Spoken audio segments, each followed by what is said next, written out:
It Ends With Us is a bona fide box office hit, having narrowly missed the top spot last weekend thanks to the cinematic superhero juggernaut Deadpool and Wolverine, though in the weekdays since, it has reached #1.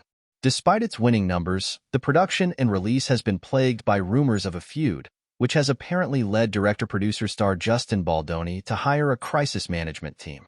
Somewhere, Olivia Wilde is having flashbacks of her scandal-riddled press tour for Don't Worry Darling.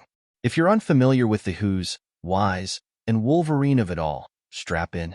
We're taking a ride through the rumor mill. In 2019, Baldoni's Wayfarer Studios secured the rights to It Ends With Us, Colleen Hoover's 2016 romance novel, and Blake Lively was attached to star in January 2023. Christy Hall, Daddy-O, adapted the book for film. The story centers on Lily, Lively, a woman who overcomes a traumatic childhood with an abusive father to begin a new life in Boston. Things seem to be on track as she follows her dreams to open her own flower shop, but when she falls in love with charming neurosurgeon Ryle Baldoni, she begins to realize his abusive behavior only continues the harmful cycle she's been trying to escape her whole life. Their toxic love is further complicated when Lily's childhood love, Atlas, Brandon Sklenar, reappears in her life, appending everything she thought she knew and wanted.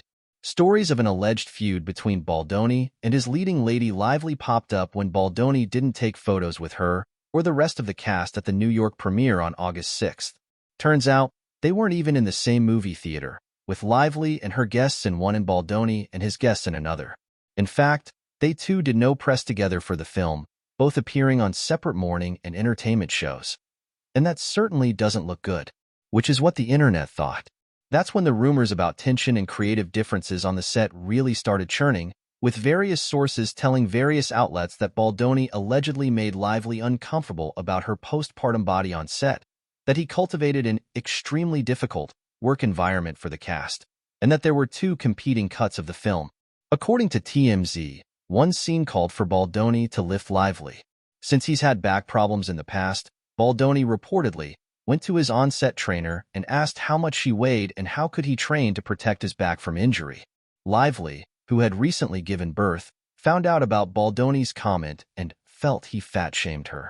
In another incident, also via TMZ, Lively thought Baldoni lingered too long during a kissing scene.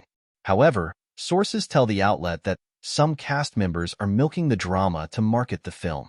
Lively, who's also a producer on the film, exercised a high level of control on the set, by Baldoni's own admission. Blake was involved in every aspect of the film once she came onto the project, from scenes and dialogue until the end.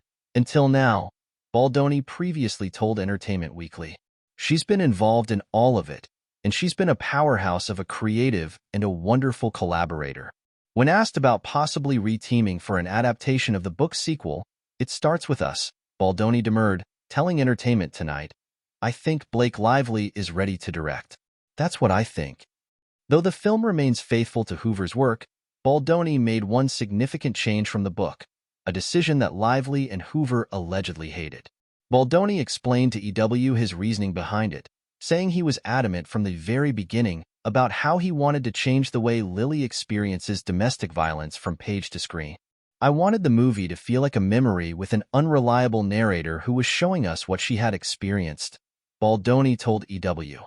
"I wanted to put the audience into Lily's perspective so that they could really understand what she was going through, and why she would stay with somebody like Ryle, and show what happened one way, but then have the reality of what happened come at a time when it was impossible for both her and the audience to tell any other version."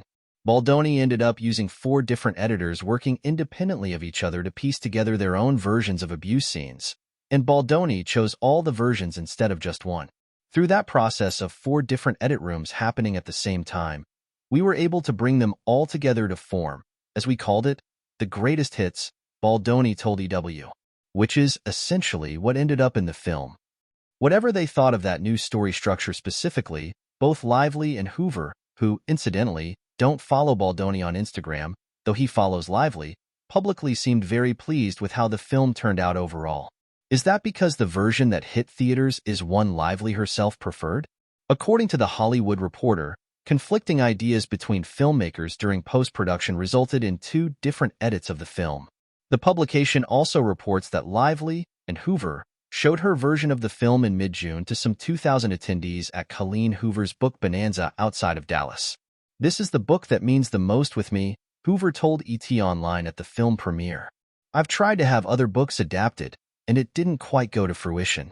I've been praying this would happen for 4 or 5 years now, so it just means so much to me. This book is the one that's personal to me, so to get to see it on screen is meaningful. I watched it for the first time with my mother, who inspired the story, so words can't express how amazing this whole experience is. I'm just so proud of this film," Lively added.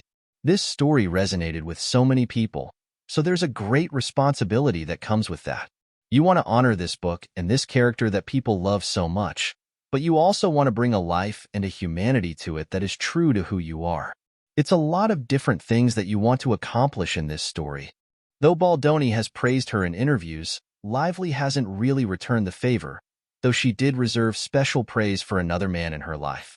At the New York premiere, Lively revealed that her husband, Deadpool himself, Ryan Reynolds, made a major contribution to the film. The iconic rooftop scene, "My husband actually wrote it. Nobody knows that but you now," Lively told E! News. "He works on everything I do.